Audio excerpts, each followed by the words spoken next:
오늘은 종료주일입니다.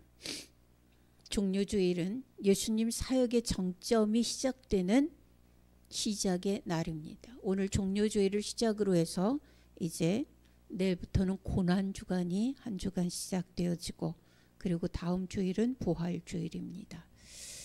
종료주일이라고 하는 이 말은 예수님이 예루살렘 성에 입성하실 때 예루살렘에 사는 사람들이 종려나무 가지를 들고 나와서 호산나 하며 외쳤던 그 환영의 상황에서 유래되어진 말입니다. 요한복음 12장 13절에 보면 종려나무 가지를 가지고 맞으러 나가 외치되 호산나 찬송하리로다 주의 이름으로 오시느니 곧 이스라엘의 왕이여 하더라. 이렇게 그 상황을 기록하고 있습니다. 이스라엘 백성들은 유월절 양으로 죽음을 향해서 예루살렘으로 들어오시는 예수님을 향해서 종려나무 가지를 들고 호산나라고 외치며 환영했습니다. 오늘 본문 7절로 9절에 보면 나귀와 나귀 새끼를 끌고 와서 자기들의 겉옷을 그 위에 얹음에 예수께서 그 위에 타시니 우리의 대다수는 그들의 겉옷을 길에 펴고 다른 이들은 나뭇가지를 베어 길에 펴고 앞에서 가고 뒤에서 따르는 무리가 소리 높여 이르되 호산나 다윗의 자손이여 찬송하리로다 주의 이름으로 오시는 이여 가장 높은 곳에서 호산나 하더라. 이렇게 이야기하고 있습니다.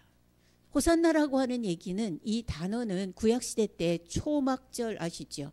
우리가 지금 추수감사 주일로 지내는 그 초막절, 이스라엘 백성이 출애굽해서 광야 40년을 돌다가 가나안 땅에 들어가서 처음 그 땅에서 씨를 심어 농사를 지어서 거둔 열매 드린 거는 우리가 맥추절로 드리는 그 77절이고요. 그리고 이제 마지막 추수를 다 하고 그 감사와 감격으로 구원받은 자의 첫 열매를 드리는 것이 초막절 추수감사주일입니다. 이때 제사장들이 제단에 물을 뿌리며 하나님 앞에 찬양을 드리고 기도했던 그 구절이 뭐냐 하면 여호와여 구하옵나니 이제 구원하소서. 이게 아람어로 호산나입니다. 자, 이 내용을 정리해보면, 인간적으로 한번 상황을 정리해보면은 예수님은 죄값을 치르고 죄인들을 구원하시기 위해서 고난을 받으러 그리고 십자가를 지기 위해서 예루살렘으로 들어오시는데, 그 원인된 죄인들은 종려나무 가지를 흔들면서 호산나 호산나 외치며 즐거이 노래했다. 그리고 환영한다. 어떤 면에서는 이 상황이 참으로 참혹하지 않습니까? 잔인하지 않습니까? 누구는 죽으러 들어오는데 누구는 와 멋지다, 잘됐다, 제대로다, 그래 그렇게 하시옵소서 찬양하는 거, 이 잔인한 외침이라고 인간적으로는 생각이 되어집니다. 어떻게 이럴 수가 있었을까? 사람들이 모르는 게 많아요. 몰라서 그래요. 무엇을 모르는가? 자신들의 죄가 뭔지 몰라요. 그리고 그 죄가 어떤 값을 치러야 하는지 몰라요. 그리고 그 값을 치름이라는 것이 얼마나 잔인함을 감당해야 되는지 몰라요. 자신들의 죄가 상함과 멸시와 욕, 가시관, 이런 것들로 가장 처참한 수치와 욕이 요구된다는 것을 몰라요. 사람들은 자신이 지은 죄임에도 불구하고 자신들의 그 죄가 무엇을 요구하는지, 어떤 상황까지 가야 하는지 몰라요. 죄의 삭은 사망이라고 간단하게 말하면서 넘어갈 정도가 아니라는 것을 몰라요. 그런데 그 참혹함을 몸으로 감당하기 위해서 들어오시는 예수님을 향해서 즐거이 호산나 노래 부른다. 자신들이 여호와여 구하옵나니 이제 구원하소서라고 외치기는 하지만 구원을 위해서 그 모진 수치와 욕, 멸시와 천대를 받으라는 노래인 줄 자신들이 모른다고요. 혹시 우리가 지금 이러고 있는지도 모르겠습니다. 그래도 찬양해야 되죠. 왜? 구원의 길이 그것밖에 없으므로. 16절에 보면 이렇게 표현하고 있어요. 대제사장과 서기관들이 예수님께 말하되 그들이 하는 말을 듣느냐. 예수께서 이르시되 그렇다. 어린 아기와 젖먹이들의 입에서 나오는 찬미를 온전하게 하셨나이다 함을 너희가 읽어본 일이 없느냐라고 말씀하십니다. 다시 말해서 인간적으로 지금 현재 우리가 여기에 서서 그때 당시에 예루살렘 성에서 호산나 노래 불렀던, 종려나무 가지를 흔들면서 호산나 노래 불렀던 그들의 그 잔인함으로 이해할 수 있으나 인간적으로 볼 때, 그러나 예수님은 그 호산나 노래를 뭐라고 16절에 결정지어 얘기하세요? 찬미라고 말하세요. 찬미. 성도들은 종려 주일에 호산나 외침을 이렇게 이해해야 돼요. 잔인함의 외침이 아니라 유일한 구원의 주를 시인하고 찬양하는 것으로, 구원의 유일한 길을 여시는 구원의 주 그리스도임을 고백하는 믿음으로 우리는 그것을 이해하고 우리 역시 받아들이고 우리 역시 그렇게 찬미하고 찬양해요. 우리가 재림하시는 예수님을 기대하면서 마라나다, 아멘 주 예수여 오시옵소서라고 외치는 것처럼 구원의 길을 여시는 예수님을 찬미로, 찬양으로, 믿음으로 고백하며 오직 유일한 그리스도로 고백하는 이 찬미의, 찬양의 고백을 우리도 그렇게 이해하고 우리도 그렇게 해야 한다는 얘기입니다.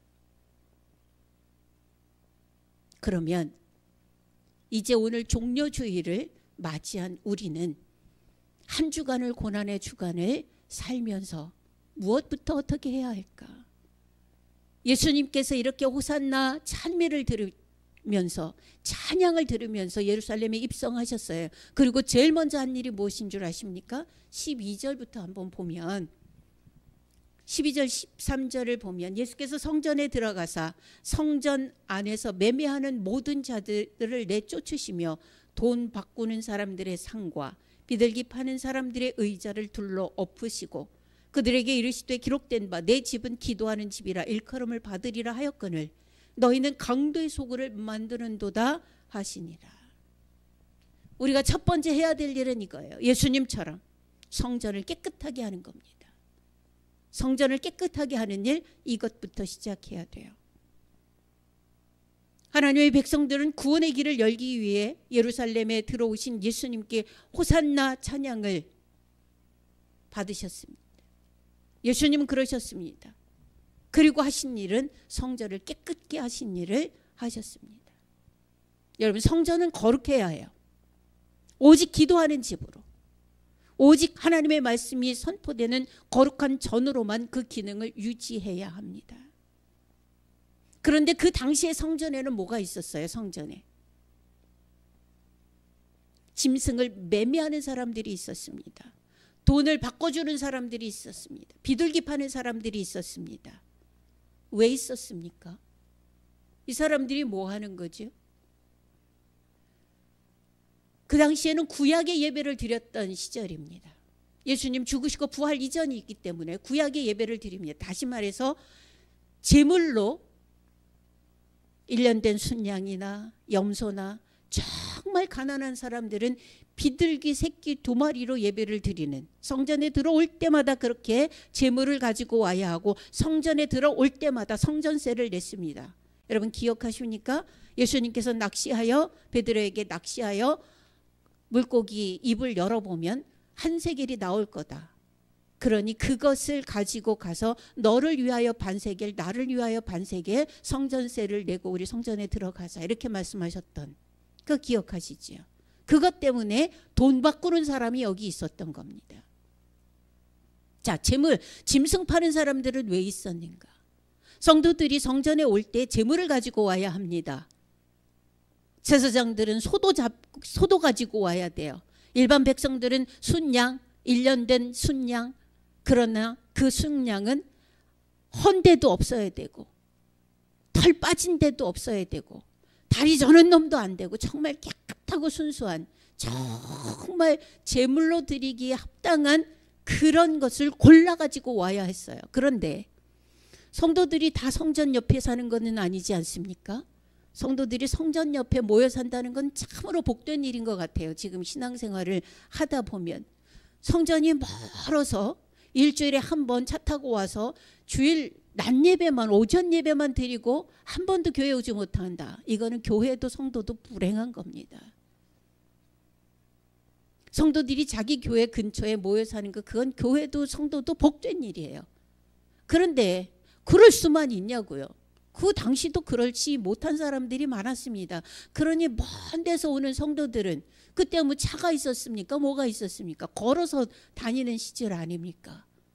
그러니 거기 자기 집에서 정말 살찌고 포동포동 살찌고 헌데 없고 털 빠진 거 없고 부러진 데 없는 그런 양을 안고 올 수 있어요? 사람도 걸어오기 힘든데 그놈도 걸려와야 될 거 아니에요. 걸려오다 보면 맹수를 만날 수도 있고 구덩이에서 넘어질 수도 있고 더러워질 수도 있고 이런 어려움들이 있다 보니까 성전에서 깨끗한 제물 될 만한 거예요. 골라서. 그러니 오는 빠질까 걱정 안 하고 그냥 돈 주고 사서 제물로 드리는 거죠. 비둘기 새끼까지 팔았으니까요. 그리고 큰 돈이 있을 수도 있잖아요. 다 못 사는 그런 시절이었지만 그럼 큰 돈 가지고 오면 성전에 헌금 낼 때 딱 정한세만 내는 거죠. 더 드리는 것도 필요 없어요. 그냥 딱 그거. 그러니까 큰 돈 바꿔서 작은 돈 드리는 거죠. 네. 그러기 위해서 돈 바꿔주는 사람들도 있었습니다. 성전에 이런 사람들로 가득 찼어요. 그러니까 뭐가 됐어요? 성전이 장사터가 됐습니다. 무엇을 위해요? 편의를 위해서, 편리함을 위해서 이런 것들이 발생이 되어지는 겁니다. 돈을 바꿔주는 사람들은, 짐승을 파는 사람들은 성전세를 내는데 재물을 파는데 편의를 주기 위해서였지만 그 사이에 그들의 행위는 또 하나의 장사가 되었고 이득을 취하는 고리대금업이 되었습니다. 예수님이 이거 둘러 엎으신 거예요. 여러분 예배를 드리는데 편의를 우선할 때 편리함을 우선할 때 타락이 옵니다. 타락은 그렇게 오는 거예요. 타락은 그렇게 오는 겁니다. 혹시 신앙생활을 편의 위주로 하십니까? 내 형편 위주로 하십니까? 편리함 위주로 하십니까? 타락을 가져옵니다. 구원을 향해 가는 고난주간의 시작점에서 성도가 해야 할 일의 첫 번째는 빗나간 교회 생활, 빗나간 예배 생활을 뒤엎고 원래의 거룩으로 돌이키는 일을 하셔야 합니다. 여러분 우리도 하나님의 성전입니다. 고린도전서 3장 16절에 너희가 성전인 것과 너희 안에 하나님의 성령이 거하시는 것을 알지 못하느뇨? 라고 이야기하고 있습니다. 우리가 모인 것도 교회요, 성전이요. 우리 자신도 교회요, 성전입니다. 우리 자신을 이제 이 시점에서 한 주간 깊이 들여다볼 필요가 있습니다. 나의 잣대로 보지 마십시오. 내 습관대로 보지 마십시오. 그렇게 보면 성전에서 짐승을 파는 것이 이상한 일이 아닙니다. 성전에서 돈 바꿔주는 일을 하는 사람들이 이상한 일을 하는 것이 아닙니다. 편의를 위해서 좋잖아요. 그러나 원래 거룩의 시각으로, 원래 성경의 시각으로 돌아가서 그 시각으로 보아야만 빗나간 편의가, 빗나간 타락이 보여질 수 있습니다. 이번 한 주간 더 특별히 이 부분에 새로운 시각을 가지고 성전을 깨끗게 하는 일을 하실 수 있기를 바랍니다. 둘째는 무엇을 해야 되는가? 두 번째는 14절에 나와 있는 이 일을 해야 됩니다. 예수님께서 성전을 둘러엎으시고 성전에서 이 모든 일들, 성전 짐승을 팔고 돈을 바꿔주고 하는 이들을 쫓아내면서 처음 그리고 유일하게 한번 채찍을 휘둘리셨던 일이 여기에서 일어난 이 일입니다. 그리고 하셨던 것은 14절입니다. 맹인과 저는 자들이 성전에서 예수께 나오매 고쳐주시니 그러셨습니다. 이 일을 우리 한 주간 동안 더 신경 쓰고 더 집중해서 돌보고 해야 합니다. 고난주간에 해야 할 일 중 또 다른 하나는 아픈 자들을 돌보며 회복할 수 있도록 힘써야 하는 일입니다. 여러분, 우리 분명히 기억해야 될 것은 예수님이 열어주시는 구원은 영혼의 구원뿐만 아니라 육신의 회복도 포함하고 있다는 사실을 꼭 기억하셔야 돼요. 영혼만 위하는 것이 아닙니다. 영혼의 구원만 아니라 예수님께 하셨던 많은 사역의 많은 대부분의 일들은 육신의 연약함과 어려움을 해결해 주는 일들이었습니다. 사람들이 굶주리고 있을 때 축사하셔서 그들에게 굶주림을 해결할 수 있는 빵과 물고기를 주셨었습니다. 일이 잘 안 풀리는 제자들에게 가서 물고기를 잡을 수 있도록 도왔습니다.